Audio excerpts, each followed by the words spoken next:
സംവരണത്തെക്കുറിച്ച് ചർച്ച ചെയ്യുമ്പോൾ നമ്മൾ ആദ്യം മനസ്സിലാക്കേണ്ട പാഠം സംവരണം ദാരിദ്ര്യ നിർമ്മാർജ്ജനത്തിനു വേണ്ടിയുള്ളതല്ല എന്ന് സ്വയം തിരിച്ചറിയുകയാണ്. സംവരണം എന്ന ആശയം നമ്മൾ ചർച്ച ചെയ്യാൻ തുടങ്ങിയിട്ട് ചുരുങ്ങിയത് 6-7 പതിറ്റാണ്ടുകളെങ്കിലും ആയി കാണണം. എന്നാൽ ചർച്ചകളിലൂടെ അത് കൂടുതൽ വ്യക്തവും സുതാര്യവുമാവുന്നതിന് പകരം കൂടുതൽ സങ്കീർണമാവുകയാണെന്നതാണ് യാഥാർത്ഥ്യം. സംവരണത്തെ മനഃപൂർവ്വം സങ്കീർണവൽക്കരിച്ച് അതിൻ്റെ സത്തയെ അട്ടിമറിക്കുക എന്നത് ചിലരെ സംബന്ധിച്ചിടത്തോളം അജണ്ടയാവുന്നത് മനസ്സിലാക്കാം. എന്നാൽ ആ ചതിക്കുഴിയിൽ സാധാരണക്കാരായ മനുഷ്യരും വ്യാപകമായി വീണു പോകുന്നുണ്ട് എന്നതാണ് അതിലെ അപകടം.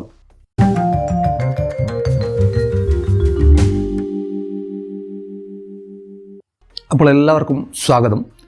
നമ്മൾ ഈ വീഡിയോയിലൂടെ സംസാരിക്കുന്നത് സംവരണത്തെക്കുറിച്ചാണ്. സംവരണം എന്ന തത്വത്തെ അഥവാ റിസർവേഷനെ നമ്മൾ ഈ വീഡിയോയിലൂടെ അടുത്തറിയാൻ ശ്രമിക്കുകയാണ്.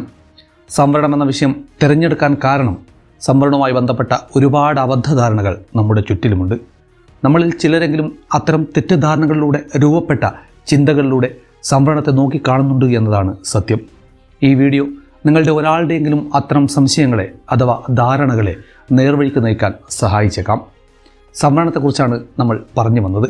സംവരണത്തെക്കുറിച്ച് ചർച്ച ചെയ്യുമ്പോൾ നമ്മൾ ആദ്യം മനസ്സിലാക്കേണ്ട പാഠം സംവരണം ദാരിദ്ര്യ നിർമ്മാർജ്ജനത്തിന് വേണ്ടിയുള്ളതല്ല എന്ന് സ്വയം തിരിച്ചറിയുകയാണ്. സമൂഹത്തിലെ ദരിദ്രരായ മനുഷ്യർക്ക് വിദ്യാഭ്യാസ സ്ഥാപനങ്ങളിൽ നിശ്ചിത സീറ്റുകൾ മാറ്റിവെക്കുക, അല്ലെങ്കിൽ അതിലൂടെ പഠിച്ചിറങ്ങുന്നവർക്കായി നിശ്ചിത ശതമാനം അവസരങ്ങൾ തൊഴിൽ മേഖലയിലും മാറ്റിവെക്കുക, അങ്ങനെ അവരുടെ ദാരിദ്ര്യം മാറ്റുക എന്നതാണോ? നിങ്ങൾ അങ്ങനെ കരുതുന്നുണ്ടോ? അങ്ങനെ കരുതുന്നുണ്ടെങ്കിൽ അതിൻ്റെ ഉത്തരം അങ്ങനെയല്ല എന്നുള്ളതാണ്. ദാരിദ്ര്യ നിർമ്മാർജ്ജനത്തിനുള്ള ഉപാധിയല്ല സംവരണം. ദാരിദ്ര്യം ഇല്ലാതാക്കണമെങ്കിൽ ചൂഷണം ഇല്ലാതാക്കണം. എന്നാൽ ചൂഷണം ഇല്ലാതാക്കണമെങ്കിൽ സമൂഹത്തിലെ ഈ എല്ലാ വിഭാഗങ്ങളും ഒരുപോലെ ആദ്യം ശാക്തീകരിക്കപ്പെടണം. സമൂഹത്തിലെ വിവിധ വിഭാഗങ്ങളെ ഒരുപോലെ ശാക്തീകരിക്കണം എന്നുണ്ടെങ്കിൽ പിന്നോക്കം നിൽക്കുന്ന വിഭാഗങ്ങളുടെ പിന്നോക്കാവസ്ഥയുടെ കാരണമെന്തെന്ന് അറിയണം. ഇന്ത്യൻ സാഹചര്യങ്ങളിൽ അത് വ്യക്തിഗത ക്ഷമതയുടെ ഏറ്റക്കുറിച്ചിലുകളിൽ കേവലമായി ഉണ്ടായി വന്ന ഒന്നല്ല എന്ന് പ്രാഥമികമായി നമ്മൾ മനസ്സിലാക്കണം. എങ്കിലേ സംവരണം സാമുദായിക അടിസ്ഥാനത്തിലാകുന്നതെന്ത്, അല്ലെങ്കിൽ സാമ്പത്തികമായാൽ പോരെ എന്ന NSSനെ പോലെയുള്ള സംഘടനകളുടെ പതിറ്റാണ്ടുകളായി ഉന്നയിക്കുന്ന നിഷ്കളങ്കമായ സംശയത്തിന് നിവാരണ സാധ്യതയെങ്കിലും തുറക്കുകയുള്ളൂ. ഇന്ത്യൻ സാഹചര്യങ്ങളിൽ സമുദായങ്ങളെ വിഭജിച്ചതും അവയെ അതിൽ തന്നെ നിലനിർത്തിയതും വ്യക്തിഗത ക്ഷമതയല്ല, മറിച്ച് വ്യവസ്ഥയാണ്. പഠിക്കാൻ മിടുക്കുള്ളവർ പഠിക്കുകയും അല്ലാത്തവർ അവരവരുടെ പഠിപ്പിനനുസരിച്ചുള്ള തൊഴിലുകൾ ചെയ്ത് ജീവിക്കുകയും ചെയ്യുക എന്ന വ്യക്തിഗത ക്ഷമതയിൽ അടിസ്ഥാനമായ ഒന്നായിരുന്നില്ല ഇന്ത്യൻ വ്യവസ്ഥ, മറിച്ച് അത് സാമുദായികമായിരുന്നു. ഒരു സമുദായത്തിൽ പിറന്നവർ അറിവിലേക്കും മറ്റു ചിലർ തൊഴിലിലേക്കും എന്ന നിലയിൽ, അതിൽ തന്നെ ഓരോ വിഭാഗത്തിനും ഓരോ തൊഴിൽ എന്ന നിലയിൽ വ്യക്തിക്കോ വ്യക്തിഗത ക്ഷമതയ്ക്കോ യാതൊരു പ്രസക്തിയുമില്ലാത്തവണ്ണം സാമുദായികവൽക്കരിക്കപ്പെട്ട അസ്തിത്വ വ്യവസ്ഥ, അതിൻ്റെ നൂറ്റാണ്ടുകൾ നീണ്ട ചരിത്രത്തിലൂടെ രൂപപ്പെട്ട പിന്നോക്കാവസ്ഥ, അത് വ്യക്തിഗതമല്ല, സാമുദായികമാണ്. പരിഹാരവും സാമുദായികമായി മാത്രമേ പരിഹരിക്കാൻ പറ്റുകയുള്ളൂ.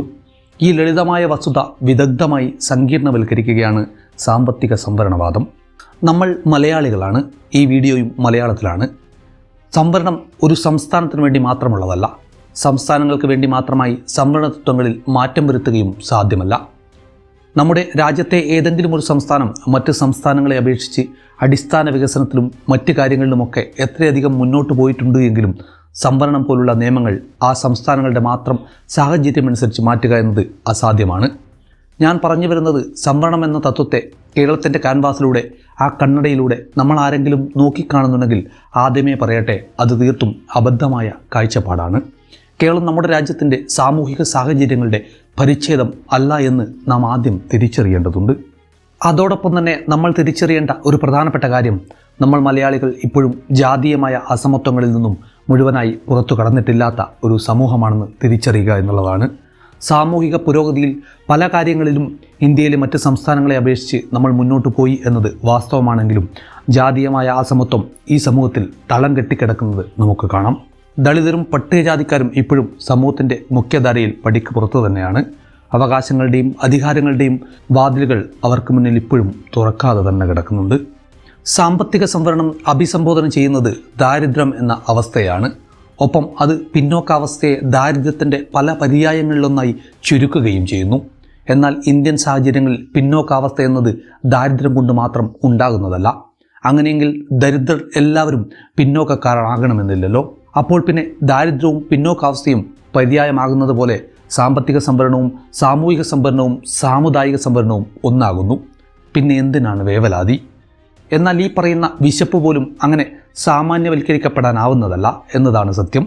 കേരളത്തിൽ പണ്ടുണ്ടായിരുന്നു എന്ന് പറയപ്പെടുന്ന സമ്പൽ സമൃദ്ധിയൊക്കെ തമാശയാണ് എങ്കിലും വ്യവസ്ഥയിലെ ഉൽപ്പാദന വിമുഖത കൊണ്ട് പട്ടിണി കിടക്കേണ്ടി വന്ന അതിൻ്റെ സൃഷ്ടാക്കളായ സവർണ അധികാരവർഗത്തിൻ്റെ വിശപ്പും അധ്വാനിക്കാൻ മനസ്സും ശേഷിയും ഉണ്ടായിട്ടും സവർണരാൽ നിർമ്മിക്കപ്പെട്ട വ്യവസ്ഥയിൽ മുഴുപട്ടിണി മുതൽ അർദ്ധപട്ടിണി വരെ അവകാശമായി കൽപ്പിച്ചു നൽകപ്പെട്ടവരുടെ പട്ടിണിയും ഒരുപോലെ കണക്കാക്കരുത്.